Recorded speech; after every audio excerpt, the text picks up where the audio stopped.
informasi bahwa kemarin ada kunjungan kedatangan ya Pak Kejati Maluku di Kejaksaan Negeri Tua. Mungkin bisa disampaikan tujuan kedatangan dan seperti apa kedatangan di beberapa hari di Kejaksaan Negeri Tua ini. Ya baik, terima kasih, selamat siang. Kita bersyukur bahwa pimpinan kita Bapak Kepala Kejaksaan Tinggi Maluku, Bapak Rorogo Sega dan rombongan sudah berkenan hadir ke Kejaksaan Negeri Tual Maluku Tenggara dalam rangka kunjungan kerja yang isinya untuk melakukan peninjauan langsung bagaimana Kejaksaan Negeri Tual membangun hukum yang ada di kota maupun di Maluku Tenggara. Dan kemudian juga beliau melihat kondisi daripada kantor kita yang sudah cukup berumur 38 tahun serta dengan rumah dinas yang kita tempati termasuk rumah dinas Kepala Kejaksaan Negeri. Setelah dilihat apa rencananya? Apa dibangun baru lagi perumahan-perumahan Pak?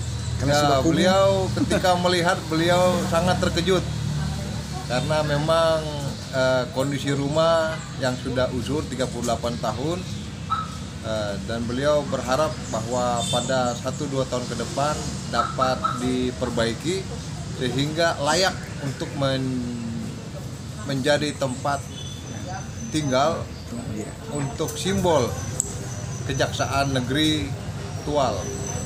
Jadi rumah-rumah dinas dan rumah Kepala Kejaksaan Negeri akan kita rehab paling tidak tahun 2022. 2022 Pak. Itu yang kita harapkan.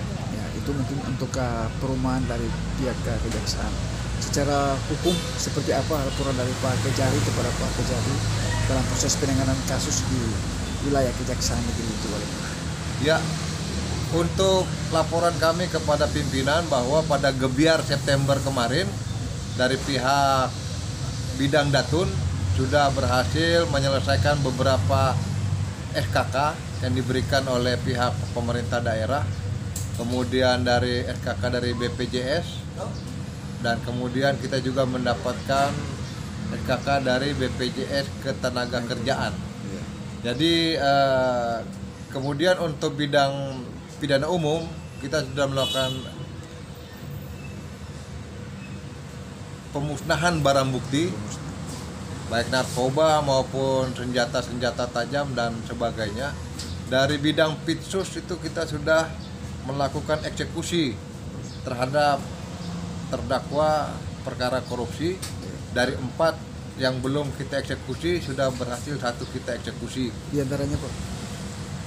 Yang bernama siapa kemarin itu?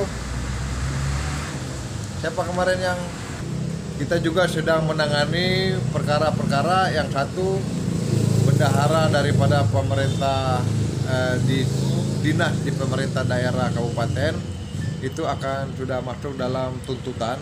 Bendahara dinas kasus korupsi juga Pak? Iya, bendahara dinas di kabupaten itu kerugian negara 127 juta. Kemudian minggu depan ini sudah masuk dalam tahap penuntutan. Kemudian perkara mantan kepala desa Abean itu sudah kami laporkan juga dan secepatnya pada minggu depan akan kita limpahkan ke pengadilan. Kemudian ada beberapa laporan-laporan dari masyarakat yang menyangkut tindak pidana korupsi ataupun dugaan perbuatan melawan hukum yang dilakukan oleh oknum-oknum kepala desa maupun oleh oknum-oknum bendahara.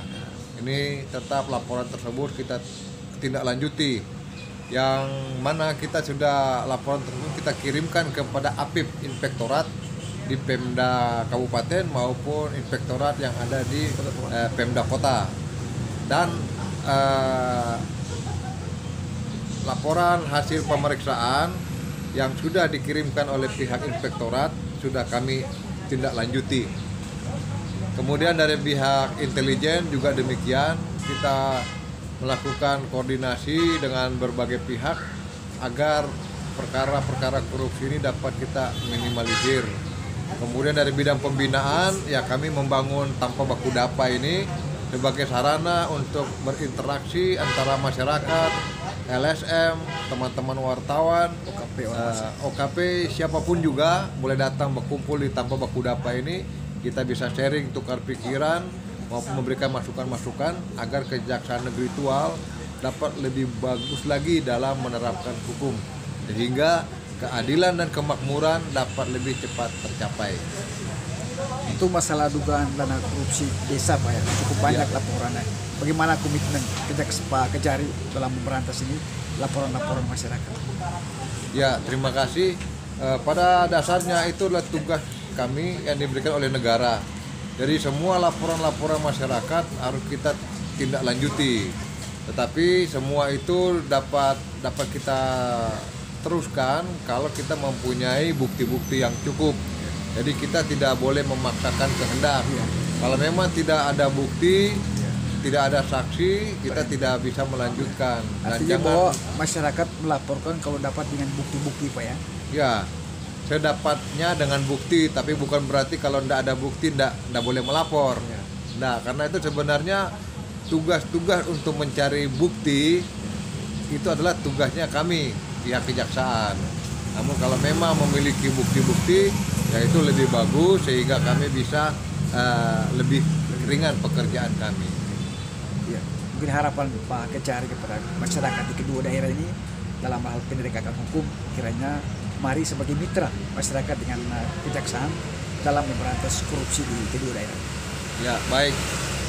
Saya sangat berharap sekali bahwa masyarakat sebagai objek daripada pembangunan ini dapat benar-benar memanfaatkan kesempatan. Dana yang diberikan oleh negara kepada kita ini sudah sangat besar. Kepada kita itu maksudnya kepada pemerintah daerah ya, sudah sangat besar untuk membangun masyarakat agar lebih cepat sejahtera.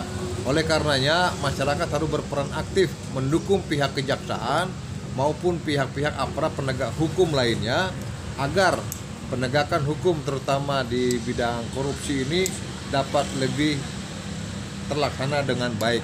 Oleh karenanya saya ingatkan kepada Om dan Tante yang diberikan kepercayaan untuk memegang uang rakyat, jangan korupsi kah? Korupsi itu tidak bagus. Korupsi itu membuat masyarakat susah. Dan kalau Anda membuat masyarakat susah, Anda harus berhadapan dengan masyarakat dan akan berhadapan dengan pihak kejaksaan. Terima kasih.